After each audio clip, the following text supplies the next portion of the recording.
This furnace is single-stroke, 400-ton pressure and 2400 degrees Celsius max operating temperature.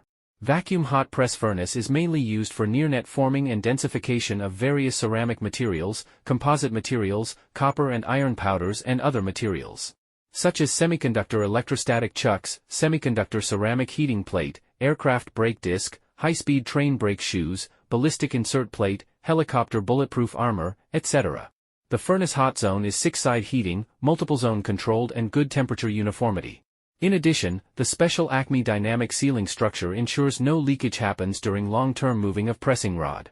With reliable pressure, weighing and movement instruments controlling, ensuring that the furnace can achieve high-precision constant pressure and displacement control for more than 48 hours under 2400 degrees Celsius.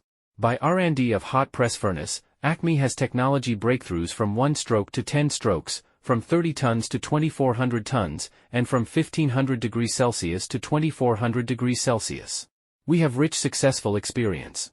Following ACME to learn more about thermal equipment.